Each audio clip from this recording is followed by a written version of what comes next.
The Joker, featured as the main antagonist in DC Comics' Batman series and Christopher Nolan's The Dark Knight. He is the finest portrayal of a psychotic criminal with a sadistic humor. As a true disciple of chaos, his only motive is to create as much ruckus as possible. Unlike other villains, the Joker isn't driven by money or power. He even burns a whole lot of money once, just to prove he doesn't need it. Leaving a Joker card after every crime depicts his fearless nature of being unbothered by the consequences of what he did. He hurts his victims mentally and physically, and does not hesitate in hitting below the belt. He traps Batman between saving either his love Rachel or public hero Harvey Dent, which concludes in Rachel's painful demise, converting Harvey Dent into the villain Two-Face, making Batman guilty of his own choices.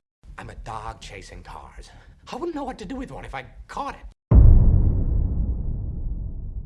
Hannibal Lecter, created by Thomas Harris in his novels, and most prominently appeared in the classic psychological thriller, The Silence of the Lambs, Lecter is a diabolically insane serial killer who practices cannibalism with his victims after killing them. Despite being a highly intellectual psychiatrist and surgeon, Lecter's past life trauma made him kill those who were rude or disrespectful towards him. While I don't think a past life trauma gives you a license to kill someone, he once orchestrates an escape by killing 2 guards and disguises himself with one victim's actual face.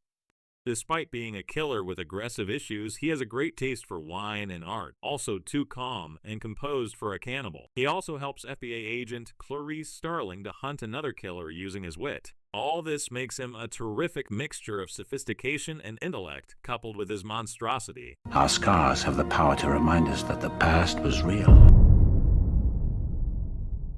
Darth Vader appeared in the Star Wars movie franchise. Darth Vader, also known as Anakin Skywalker, is one of the most iconic and merciless characters in cinematic history. Born a slave with exceptional skills, he was believed to be the chosen one as mentioned in the prophecy, but later turned to the dark side of the Force, betraying the Jedi Order to save his lover and being manipulated by Darth Sidious. He fought with his master, leaving him heavily injured, hence encased in the iconic black suit to save his life, which later became the symbol of death and horror. He became the greatest Sith Lord and led the assault on the Jedi temples and butchered 66 Jedi, not even left the babies and children. Later hunted down every fugitive survivor he can found. How insecure you need to be to kill little babies out of fear of them growing up and seeking vengeance. He was a master lightsaber duelist and pilot with abilities like telekinesis and mind control. He gets a chance of redemption and seizes it by saving his son and destroying the Sith, proving to be the chosen one. I find your lack of faith disturbing. Homelander is the main antagonist of the comic and its series adaptation, The Boys. He is the true embodiment of strength, speed, power, and ability to fly with a charismatic and majestic personality. Totally invincible. He leads the Seven and is often perceived as a savior who idolizes justice by common people. But in reality, he is a narcissistic demon who is blinded by his powers and considers himself superior from everyone else. He enjoys killing humans and weaker supes ruthlessly because he looks upon them as insects who should be his slaves. Well, Homelander does need some help with his unstable mind. Imagine having the best power and mind, still can't become a good father, superhero, or leader. Once accompanied by Queen Maeve, he tries to save a hijacked plane, but in his arrogance breaks the plane and causes a catastrophe, resulting in the death of everyone on board. In the comics, he also takes over the U.S. government, resulting in a massacre in the Pentagon. Homelander is a perfect example of power gone in wrong hands. I'm stronger. I'm smarter. I'm better. I am better. Thanos, seen in the Marvel Comics and movie franchise, Avengers. Thanos, also known as the Mad Titan, is a purple-colored humongous villain and is known for his fearless, remorseless nature paired with great fighting techniques and power, that he even crushes the mighty Hulk without any extra help. He, with his double-edged sword and a massive army notoriously known as the Kitori, destroyed many planets, wiping out whole population to restore balance in the universe. Though being a nefarious monster, Thanos carried special affection for his adopted daughter, Gamora, whose race was brutally massacred by him. He carried a motive to collect all the Infinity Stones and erase half of the living universe to attain what he called balance. I don't know, man, but you could have just doubled the resources instead of killing half the population.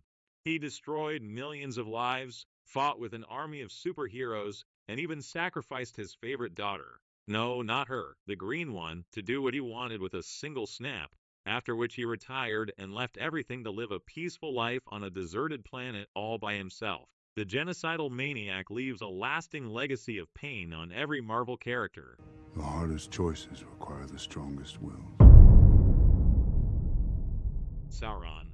The lead antagonist in The Lord of the Rings, Sauron is an evil spirit, more of an entity which craves for control over the Middle-earth on the races of humans, elves, and dwarfs, for which he forges a ring of power. A ring which carries immense power to rule the world, containing tendencies to choose its bearer, and decides the destiny of the bearer. Sauron, with the help of this ring and army of orcs, destroys everything on Middle-earth, but ends up losing in the siege of Barad-dûr, and the ring goes to Isildur, while the Dark Lord vanishes with his shrunken power. Imagine being the strongest entity, and watching everything still being defeated by two hobbits. He reincarnates after many centuries, waging a war on Middle-earth and its inhabitants. But without the ring, he is nothing except an eye on the tower which sees everything. Sauron is an evil, manipulative, corrupted entity which once was a pure soul, but got corrupted by Morgoth and lead an abomination. You cannot hide. Anton Chiger, created by Cormac McCarthy in his novel No Country for Old Men. Chiger is a psychotic killer who lacks conscience and is so compassionate about his work that he kills whosoever dares crossing him. He carries a special bolt pistol which he uses to kill people and blow out door handles. He is a strong war veteran turned into a fatalistic hitman with strict but twisted moral codes. He often decides his victims' fates with a toss. Despite being severely hurt in the face-off with the protagonist Llewellyn Moss, he goes on to find him and kill him because he took his money. He is justified in his views, even though he is a nihilistic murderer who lacks humanity. I don't think any man with such traits should be walking on the streets. Truly monstrous. He would go to any extent just to take the revenge from anyone who crosses him once. No apologies or regret accepted. If you wronged him, you got the angel of death on your back. He often kills people in cold, methodical way that shows how he receives sadistic pleasure from it. I need you to step out of the car, sir. Voldemort, appearing as the main antagonist in the novel-based movie franchise Harry Potter. Written by J.K. Rowling, Voldemort is a cold-blooded dark magician whose only motive was to kill all the half-blood and muggles and establish a world of pure-blooded magicians. He is a wicked magician with a wit beyond imagination from the fear of getting killed.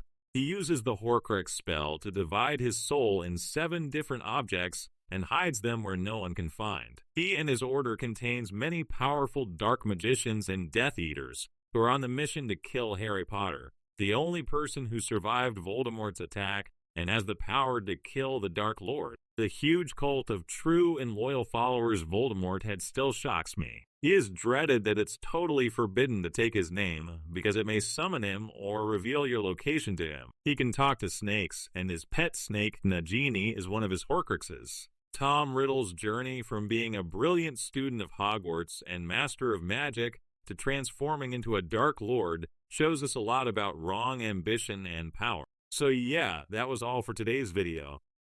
From this day forth, you put your faith in me. Subscribe if you liked the video and let me know in the comments who is your favorite villain